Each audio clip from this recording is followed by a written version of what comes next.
இதுல வாய் கூசாம சட்டசபையில ஸ்டாலின் சார் நம்ம மேல திருப்பி விட்டு அங்க ஒரு அரசியல் செய்யறாரு. அதுக்கு என்ன அர்த்தம்?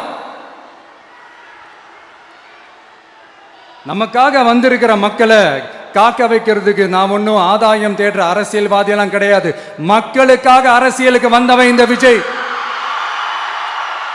எனக்காக எல்லாமும் கொடுத்த என் மக்களுக்காக எல்லாத்தையும் விட்டுட்டு மக்களுக்காக மட்டுமே அரசியலுக்கு வந்தவன் இந்த விஜய். அவங்களுக்காக நன்றி கடன் செலுத்துறதுக்காக மட்டுமே அரசியலுக்கு வந்தவன் இந்த விஜய். உங்களுக்கு தான் இந்த விஜயை பத்தி நல்லா தெரியுமே. ஆனா நம்ம எல்லாருக்குமே இத்தனை வலிகள் காயங்கள் கொடுத்தவங்களுக்கு இந்த 2026 தேர்தலில் தக்க பதிலடி கொடுத்துட்டீங்க. ஆனா அது மட்டுமே பத்தாது மக்களே, அது மட்டுமே பத்தாது. காலகாலத்துக்கும் எழுந்திருக்கவே முடியாத அளவுக்கு நிரந்தரமான ஒரு பதிலடியை நீங்க கொடுத்துக்கிட்டே இருக்கணும்.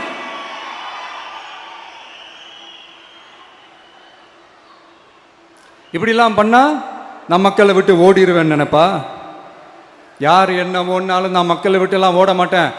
அன்னைக்கும் சொன்னேன், இன்னைக்கும் சொல்றேன், நாளைக்கும் சொல்றேன், தில்லா சொல்லுவேன், கெத்தா சொல்லுவேன். பணமா ஜனமா அப்படின்னு கேட்டா என் ஜனம் தான் எனக்கு முக்கியம்.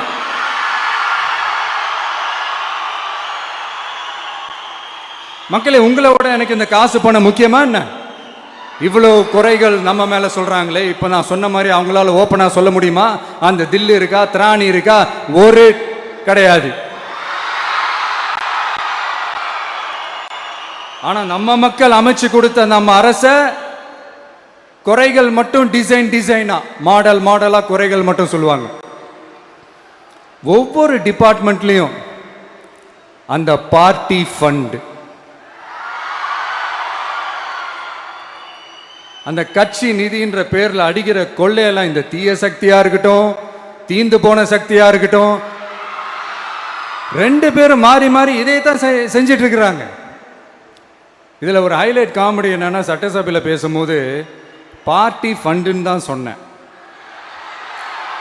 அது எந்த பார்ட்டி, என்ன ஃபண்டு, யாரு, என்ன பேரு எதுவுமே சொல்ல. பார்ட்டி ஃபண்டுன்னு சொன்னவனை எடுத்தாங்க பாருங்க ஒரு ஓட்டம். எனக்கே ஃபர்ஸ்ட் புரியல, ஏன்பா ஓடுறாங்க அப்படி என்ன நம்ம சொல்லிவிட்டோம். அதான் அந்த குற்றம் உள்ள நெஞ்சுக்கு தான் குறுகுறேங்கும். இது எப்படி இருக்கு தெரியுமா? எங்க அப்பா பீரோக்குள்ள இல்ல, எங்க அப்பா பீரோக்குள்ள இல்ல அப்படின்னு சொல்ற மாதிரி. ஐயோ ஏன் கேக்குறீங்க? இவங்களோட செம்ம கூத்தா இருக்குங்க, செம்ம ஃபன்னா இருக்கு. சென்னையில் ஒரு பாலம் கட்டுறதுக்காக நார்மலாக ஆகிற செலவை விட அதிக செலவில், கிட்டத்தட்ட டபுள் மடங்கு செலவில் ஒரு டெண்டர் ஒன்று விட்டுருக்குறாங்க. அதையெல்லாம் தோண்டி எடுத்து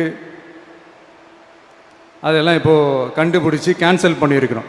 இன்னும் எத்தனை கோடி ஊழல், எத்தனை லட்சம் கூடல் தோண்ட தோண்ட வருமோ எங்களுக்கே தெரில. ஒவ்வொரு முகமுடியாக கிழியுது. ஐயோ இந்த விஜய் ஒவ்வொரு கதையா எடுத்து வெளியில விட்டுருவான் போலேன்ட்டு திரும்புற பக்கம்லாம் கதறல் கதறல் கதறல், காதலிருந்து ரத்தம் வராத குறை. ஆமா, இப்படி ஊழல்லே ஊறி போனவங்க இப்படிதான் இருப்பாங்க. இந்த 50-55 நாட்கள்ல அங்க செஞ்ச சில விஷயங்கள்லாம் சட்டசபையிலே எடுத்து சொன்னேன். பட் இங்க ஒரு சில விஷயங்கள் சொல்லணும்னு நினைக்கிறேன். இந்த மின்சாரத்துறையில் இதுக்கு முன்னாடி போட முடியாமல் இருந்த அந்த பதவி உயர்வை இப்போ தான் எங்களால் போட முடிஞ்சுது. அதுக்காக ஒரு அக்கா அழுதுகிட்டே ஒரு நன்றி சொன்னாங்களே, அதெல்லாம் அவங்க கண்ணில் படாது அந்த வீடியோலாம், குறை சொல்கிறவங்களுக்கு.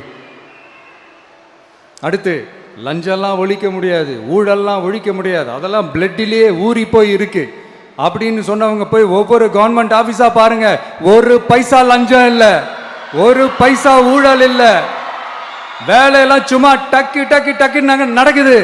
ஒரு பெரியவர் ஒருத்தர் சொல்றாரு, தம்பி வேலையெல்லாம் நடக்குது, ஆனா அதையும் தாண்டி எங்களுக்கு மரியாதை கொடுக்குறாங்க தம்பி, உட்கார வச்சுலாம் பேசுறாங்க. இதெல்லாம் இதுக்கு முன்னாடி நடந்ததே இல்லை. அவனை போய் பாரு, இவனை போய் பாரு, இந்த ஆபீசரை போய் பாருன்னு சொல்லி அலைய விடுவாங்க. இப்ப லஞ்சம் இல்லை, ஊழல் இல்லை, வேலையெல்லாம் உடனே உடனே நடக்குது. மக்கள் அப்படி ஒரு பெருமூச்சு ஒன்று விடுறாங்க. அதை பார்த்து நமக்கு அப்படி ஒரு ஹாப்பினஸ். இதுக்கு மேல என்ன வேணும்? ஏன் இதெல்லாம் பண்ண முடியாது? மனசுன்னு ஒண்ணு இருந்தா பண்ணலாம். இப்ப பண்ணல. அதே மாதிரி இந்த L&T நிறுவனத்தோட 18,000 600 crore 3 திட்டங்கள் அந்த ஒப்பந்தம் அந்த கையெழுத்து போட்டிருக்கிறோம். கிட்டத்தட்ட 8200 பேருக்கு வேலை வாய்ப்பு. நான் சொல்கிறது அந்த 3 மாவட்டத்தை சேர்ந்தவங்களுக்கே அவ்வளோ வேலை வாய்ப்பு.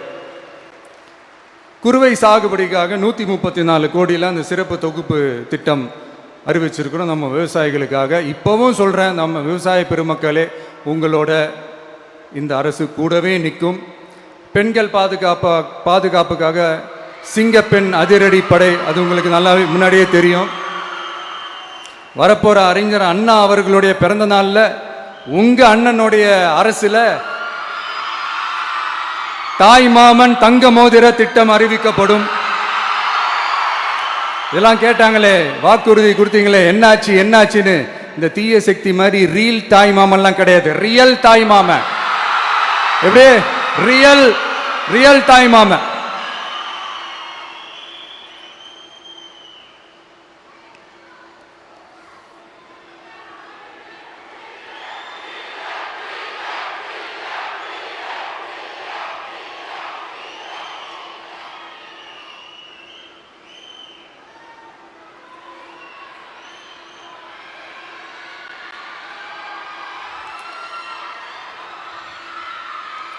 இந்த தீய சக்தியை பற்றி, அவங்க நிர்வாகத்தை பற்றி ஒரு வெள்ளை அறிக்கை ஒன்று வெளியிட்டோம்ல, அது ஷார்ட் அண்ட் ஸ்வீட்டாக சொல்லணுன்னா, ஒரு ஓட்ட பாத்திரத்துக்குள்ளே தண்ணி ஊற்றிக்கிட்டே இருந்திருக்கிறாங்க.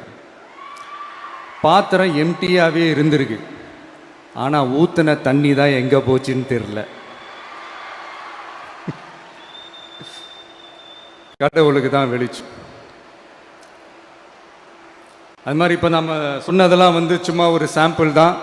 இன்னும் வரப்போகிற நாட்களில் உங்கள் அரசனுடைய அந்த விஸ்வரூபத்தை நீங்கள் பார்ப்பீங்க. அடுத்து வாயத்தொடங்க சிஎம்.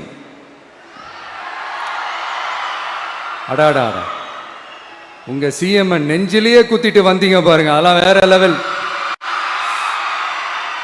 பேசுங்கன்றீங்க, பேசுனா எந்திரிச்சு ஓடிடுறீங்க. இனிமேல் பேச ஆரம்பிக்கிறதுக்கு முன்னாடி என்ன பண்ணணும் அப்படின்னா, ஒரு நண்பர் ஒருத்தர் சொன்னார், மாண்புமிகு பேரவைத் தலைவர் அவர்களே, எல்லா டோரையும் இழுத்து லாக் பண்ணுங்க அப்படின்னு சொல்லிட்டு தான் பேச்ச ஆரம்பிக்கணும் போல் இருக்கு. ஏன்னா பேசிட்டு இருக்கும் போது எந்திரிச்சு ஓடிடுறாங்க. 5 நிமிஷம் பேசினதுக்கே குளத்தூர்ல கொத்து பரோட்டா போட்டாங்க.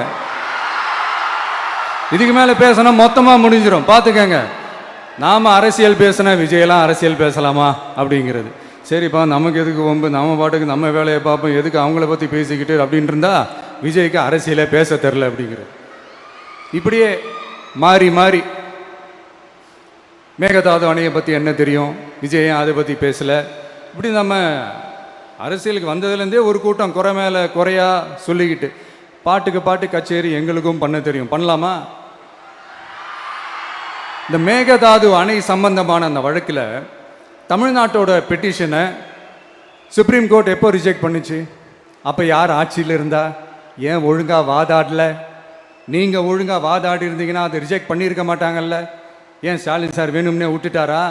ஏன் இப்படிலாம் கேள்வி கேட்கலாமா? இப்படிலாம் கேள்வி கேட்டால் தான் மேகதாது அணையை பற்றி பேசுனதா அர்த்தமா?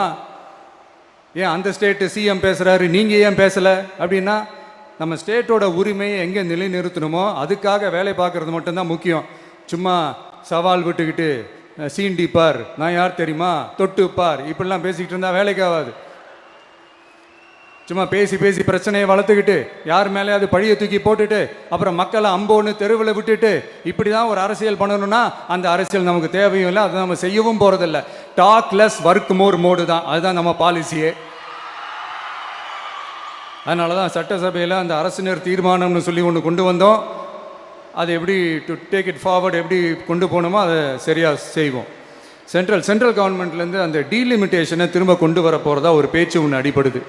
யார் என்ன டீலிமிட்டேஷன் கொண்டு வந்தாலும் தமிழ்நாடு அது ஒத்துக்காது.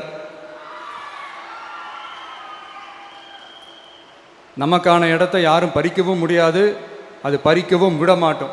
இப்படி நாம் இருக்கும்போது இந்த தீய சக்தி திமுக எங்கே போய் நிற்குது, யார் கதவை தட்டிக்கிட்டு நிற்குது, அது உங்களுக்கே நல்லா தெரியும். மக்களே, இந்த தீய சக்தியும் தீந்து போன சக்தியும் வேறலாம் இல்லை, கூட்டு களவாணிங்க. சொல்ல முடியுமா அவங்களால? எங்களுக்குள்ள ஒட்டும் இல்லை, உறவும் இல்லை, அறிவிக்க முடியுமா? நிரூபிக்க முடியுமா? இந்த வரப்போகிற இடைத்தேர்தலில் அதை நிரூபித்து காட்டுங்க, அப்புறமா பேசுங்க. மக்களை, என் மனசை விட்டு கரூர் எப்பவும் நீங்கவே நீங்காது. நமக்கு ஏற்பட்ட வேதனையான சம்பவத்தை, நமக்கு எதிராக நடந்த சதிய சூழ்ச்சிய இனி வர்ற ஜென்ரேஷனும் அவங்களுக்கு தெரியப்படுத்தணும்ல. அதுக்காகவே இனி ஒரு அரசியல் சதிய, அரசியல் சூழ்ச்சிய யாரும் யோசிக்கவே கூடாதுன்றதுக்காகவே கரூரில் ஒரு நினைவு சின்னத்தை நம்ம டிவிகே சார்பா அமைக்கப்படும் அப்படின்றத அறிவிக்கிறோம். அப்புறம் கரூர்ல இருந்து ஒட்டுமொத்த தமிழ்நாட்டு மக்களுக்கும் சொல்றேன், உங்க டிவிகே அரசு உங்களுக்காகத்தான் உழைக்கும். அடிப்படை வசதிகளை முதல்ல நிறைவேற்றணும். ஒரு பக்கம் நிதி நிலைமையை சரி செஞ்சுக்கிட்டே, இன்னொரு பக்கம் அப்படியே நாம் சொன்னதில் ப்ரையாரிட்டி பார்த்து ஒவ்வொன்றா படிப்படியாக நிறைவேற்ற ட்ரை பண்ணுவோம். இது எப்பவும் உங்களுக்கான அரசாக தான் இருக்கும். இந்த விஜய் உங்கள் விஜயாக தான் இருப்பான். நீங்கள் உரிமையோட உங்கள் கவர்மெண்ட்டை நீங்கள் அணுகலாம்.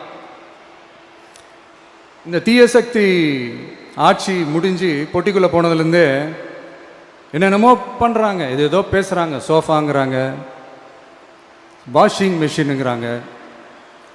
இந்த அரசியல் வியாபாரம் பண்ணுறதுக்கான அந்த வெண்டிங் மெஷினே அவங்க தான். யார்? இந்த திமுக.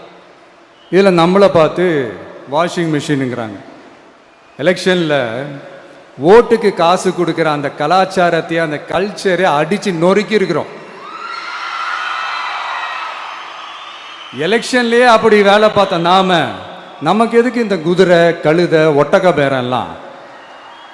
மக்களின் பக்கம் அப்படி இருக்கும்போது நமக்கு எதுக்கு இந்த பேரெல்லாம்? இந்த திருட்டு திமுக ஆட்சியை வச்சுக்கிட்டு ஊரடிச்சு ஒலையில போட்டு இந்த கொள்ளையை அடிச்சதுனால தான் உங்க கரூர் கம்பெனி ஓனர் ஒருத்தர் எங்க எங்க இருக்காருன்னே தெரியாம ஓடு ஓடு ஓடு ஓடு ஓடு ஓடு ஓடு ஓடு வராம் பாரு வேட்டக்காரன் ஓடினே இருக்கிறாரு. இன்னொருத்தர் ஃபாரின்ல போய் ஒளிஞ்சுக்கிட்டார். ஃபாரின் ஸ்டாலின் சார் நினைச்சிட போறீங்க, அவர் இல்ல. எனக்கு எப்பவுமே ஸ்டாலின் சார் மேல ஒரு தனி பாசம் ஒண்ணு உண்டு. அவர் கிடையாது, இவர் வேற. சிங்கப்பூருக்கு செக்கப்புக்கு போனார்ல அவரு. இன்னும் தோண்ட தோண்ட எத்தனை பேர் மாட்ட போறாங்களோ தெரியல. உங்ககிட்ட யாராவது லஞ்சம் ஏதாவது கேட்டாங்கன்னா கொடுக்க முடியாது சொல்லுங்க, நான் இருக்கேன் உங்களோட. அப்படியே யாராவது ஃபோர்ஸ் பண்ணாங்கன்னா, இது எங்க மகன், எங்க புள்ள, எங்க அண்ணன், எங்க தம்பி, எங்க விஜய், எங்க விஜயோட ஆட்சின்னு ஸ்ட்ராங்கா சொல்லுங்க. மக்களை, நீங்க கூட இருக்கும் போது லஞ்ச ஊழல் மட்டும் இல்ல, அதிகாரத்தை வச்சு ஆட்டம் போடுற யாரா இருந்தாலும் அடங்கிடுவாங்க. இந்த கடமை, கண்ணியம், கட்டுப்பாடுன்ட்டு ஒரு காலத்துல கொள்கையோடு இருந்த கட்சியெல்லாம் இன்னைக்கு எப்படி இருக்கான்னு உங்களுக்கே தெரியும். அதாவது இந்த டிவிகே கட்சியோட தலைவரை எதிர்க்கிறதுல ஒரு நியாயம் இருக்கு. ஏன்னா உங்க பொழப்புல மண்ணள்ளி போட்டான். என்ன, இந்த ஊழல் லஞ்சம்லாம் பண்ண மாட்டேன்னு சொல்லி உங்க அரசியலையே ஒரு தெருமுனைக்கு கொண்டாந்து விட்டான். மக்கள் வேற அவனை தான் நம்புறாங்க. ஸோ இந்த விஜயை எதிர்க்கிறதுல ஒரு அரசியல் நியாயம் இருக்குது, அது புரிஞ்சுக்கலாம். ஆனால் இன்னைக்கு இந்த விஜயை மக்கள் ஓட்டு போட்டு ஜெயிக்க வச்சு ஒரு தீர்ப்பை கொடுத்து மக்களுக்காக வேலை செய்யறதுக்காக முதலமைச்சராக உட்கார வச்சிருக்கிறாங்க. என்னமோ இன்னமும் நீங்க தான் ஆட்சியில் இருக்கிற மாதிரி. விஜய் கரூருக்கெல்லாம் போகக்கூடாது, விஜய் இங்க போகக்கூடாது, அது செய்யக்கூடாது, இது செய்யக்கூடாதுன்னு எனக்கு புரியலையே. ஆட்சியில் இருக்கும் போது தான் இவ்வளோ கட்டுப்பாடெல்லாம் போட்டீங்க, எஸ்ஓபிஸ்லாம் போட்டீங்க, ஸ்டாலின் சார் ஆப்ரேட்டிங் ப்ரொசீஜர்லாம் போட்டீங்க. இப்போவும் அதே பண்ணிட்டு இருந்தீங்கன்னா என்ன சார் நியாயம்? இல்லை, நான் தெரியாம தான் கேட்குறேன். இன்னும் கனவுலையே இருக்கிறீங்களா? முதல்ல முழிச்சு வாங்க, ரியாலிட்டிக்கு வாங்க. உங்க ஆட்சியெல்லாம் வீட்டுக்கு போய் டிவிக்கேன்னு ஒரு ஆட்சி வந்து ரொம்ப நாள் ஆச்சு. ஒழுங்கா படி என்று சுப்ரீம் கோர்ட் ஓங்கி மண்டேலியே நறுக்கு நறுக்கு நறுக்கு என்று செம்மட்டியாலே அடிச்சும் இந்த திமுக முழிச்சிக்கல அப்படின்னா அப்போ கொஞ்சம் கஷ்டம்தான். வெற்றி தோல்வியெல்லாம் அரசியல் சகஜம் சார். அதுக்காகலாம் வெறி பிடிச்சி இந்த பதவி வெறி பிடிச்செல்லாம் அலைய தேவையில்லை. நல்ல விதமாகவே சொல்கிறேன், நியாயமான அரசியல் பண்ணுங்க. ஓ, அதுதான் உங்களுக்கு தெரியாதுல்ல. இந்த தீய சக்தி திருத்தவும் முடியாது, அவங்களா திருந்துவாங்கன்னு பார்த்தா அதுவும் நடக்க போறதில்ல. அதனால வரப்போற இடைத்தேர்தல மக்களே, இந்த தீய சக்தி திமுகவை நல்லா வெச்சு வெளுத்து விடுங்க. கான்பிடண்டா இருங்க மக்களே, நல்லதே நடக்கும், வெற்றி நிச்சயம். மீண்டும் சந்திக்கும் வரை நன்றி, வணக்கம்.